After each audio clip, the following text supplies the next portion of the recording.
Hello friends, welcome back to our channel. గత నెలలో ప్రధాని నరేంద్ర మోడీ ఉక్రెయిన్లో పర్యటించారు. పోలాండ్ నుంచి నేరుగా రైలులో కీవ్కు చేరుకున్న ఆయనకు భారతీయ కమ్యూనిటీ ప్రజలు ఘనంగా స్వాగతం పలికారు. ఉక్రెయిన్ అధ్యక్షుడు జెలెన్స్కీతో కలిసి నేషనల్ మ్యూజియంకు ప్రధాని మోడీ చేరుకున్నారు. రష్యా ఉక్రెయిన్ మధ్య యుద్ధంలో మరణించిన పిల్లలకు, సైనికులకు ఇద్దరు నాయకులు నివాళులర్పించారు.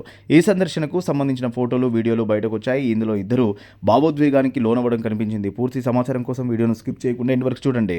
ఉక్రెయిన్ అధ్యక్షుడి అధికారిక నివాసమైన మారిన్స్కీ ప్యాలెస్లో ప్రధాని మోడీ అధ్యక్షుడు జెలెన్స్కీతో సమావేశమయ్యారు.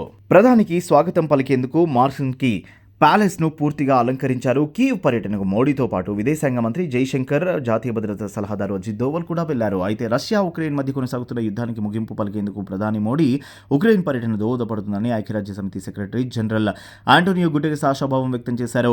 ఈ విషయాన్ని ఐక్యరాజ్య సమితి చీఫ్ భావిస్తున్నట్టు ఐరాస సెక్రటరీ జనరల్ అధికార ప్రతినిధి స్టీఫెన్ డుజారిక్ తెలిపారు. ఉక్రెయిన్లో యుద్ధం జరుగుతున్న తరుణంలో ప్రధాని మోడీ పర్యటనపై ఓ మీడియా సంస్థతో డిజారిక్ మాట్లాడారు. డుజారిక్ మాట్లాడుతూ చాలా మంది దేశాధినేతలు, ప్రభుత్వాధినేతలు కీవ్ను సందర్శించడం చూశాం. ఈ సందర్శనలు యునైటెడ్ నేషన్స్ జనరల్ అసెంబ్లీ తీర్మానాలు, అంతర్జాతీయ చట్టాలకు అనుగుణంగా సంఘర్షణను పరిష్కరించడానికి దోహదపడతాయని ఆశిస్తున్నాం. మోడీ పర్యటనకు యుద్ధానికి ముగింపు పలికేందుకు దోహదపడుతుందని భావిస్తున్నామని ఆయన పేర్కొన్నారు. కాగా యుఎన్జీఏ 3 తీర్మానాలలో రష్యా దురాక్రమణను ఆపాలని పిలుపునిచ్చింది. ఉక్రెయిన్ మౌలిక సదుపాయాలపై దాడులను ఆపాలని మరో తీర్మానం డిమాండ్ చేసింది. ఈ ప్రతిపాదనలపై ఓటింగ్కు భారత్ దూరంగా ఉన్న సంగతి తెలిసిందే. ఇదిలా ఉంటే భారత్లో విస్తరిస్తున్న డిజిటల్ విప్లవాన్ని United nations ప్రశంసించింది.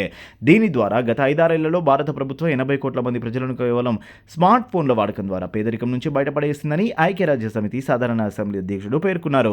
Food and agriculture organisation నిర్వహించిన సమావేశంలో ఆయన పాల్గొని మాట్లాడారు. భారత్లోని గ్రామీణ ప్రాంతాలకు బ్యాంకింగ్ సేవలను విస్తరించడంపై హర్షం వ్యక్తం చేశారు.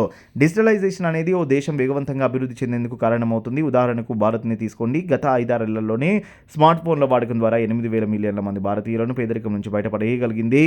గతంలో భారత్లోని గ్రామీణ ప్రాంతాలకు బ్యాంకింగ్ సేవలు, ఆన్లైన్ చెల్లింపుల వ్యవస్థలు అందుబాటులో ఉండేవి కావు. కానీ ఇప్పుడు గ్రామీణ రైతులు పేమెంట్స్ అందుకోవడం, బిల్లులు చెల్లించడం వంటివి స్మార్ట్ ఫోన్ ద్వారానే చిటికలో చేస్తున్నారు.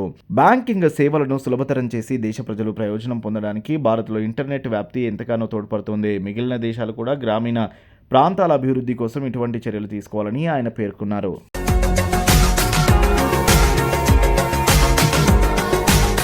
మరిన్ని అప్డేట్స్ కోసం మా ఛానల్ని సబ్స్క్రైబ్ చేయండి.